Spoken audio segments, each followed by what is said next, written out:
Also in the news today, marijuana activist Marc Emery has been approved for transfer from federal prison in the United States. He has been serving time since 2010 after he was sentenced for selling marijuana seeds through his Vancouver-based catalog company. Now the U.S. Department of Justice determined the pot activist can spend the rest of his 5-year sentence in Canada, but the Canadian government also has to approve the transfer. That could take up to 90 days.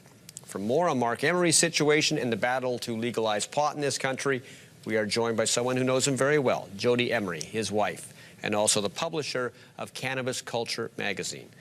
So what happens now with Marc?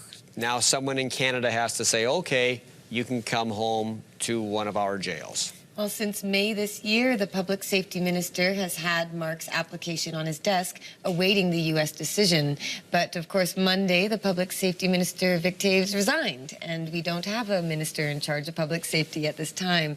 So we don't know how long it's going to take until someone is given that position. But in the meantime, the justice minister is overtaking those responsibilities. However, he's the very same man, Rob Nicholson, who sent Marc to the U.S. in 2010. So that might be a bit of a struggle, but I'm used to petitioning for change. Have you ever met this guy face to face? No, I did go out to his office at one point when Marc was extradited. We had conservative office occupations across the country, and a bit of a skirmish happened there. But no, he hasn't wanted to face me, although I am very polite, so I would like to meet him in person and please ask him to please bring Marc home. But what do you think is going to happen?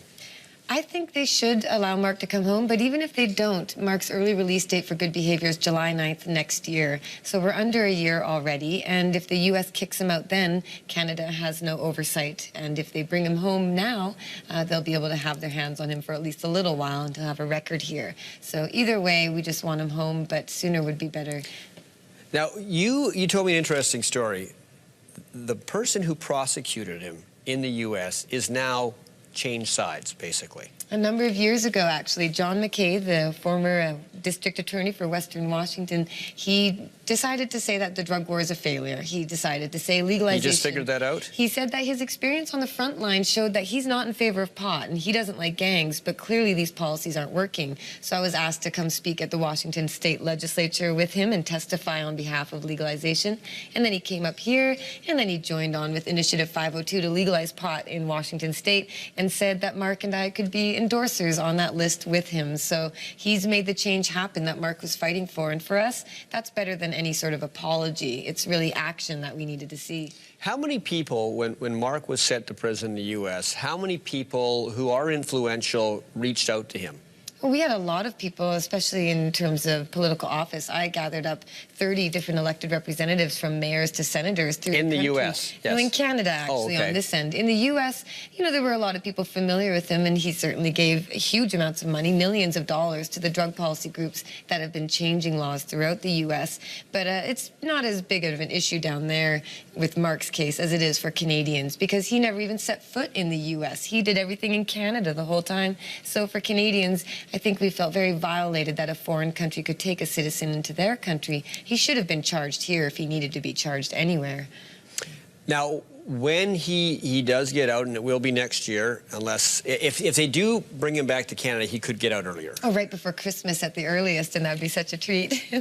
But I'm quite certain Marc isn't going to go quiet.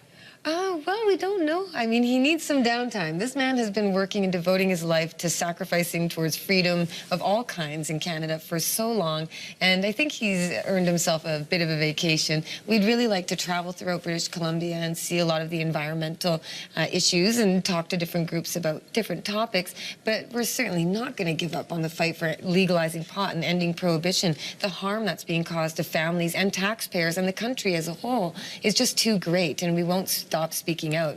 Do you see a day when it would be legalized? I mean, now we hear what's happened with Dana Larson and trying to get the petition up and running here and having a chance to at least, you know, maybe getting it to a referendum type thing or spoken about in the legislature. How do you see it going? Well, the first step in order to legalize pot in Canada, we have to get rid of the Conservative government. They're not going to let that happen unless they come around to true Conservative principles of small government, individual liberty, and protecting people from the dangers of gangs. But they're not in favor of legalization, so we need a change on that level. What about the other parties? Well, the Liberals are definitely on board. They even have legalization in their official platform. They want to legalize it because the majority of Canadians want it as well. We know that billions of dollars are being wasted in enforcement, and gangs are being enriched with billions of dollars. How can this policy continue? It's not fair to taxpayers. It's not fair to anybody. And we're getting more and more people on board. And with the U.S. changing so many of their laws and people coming on board, like Stop the Violence BC,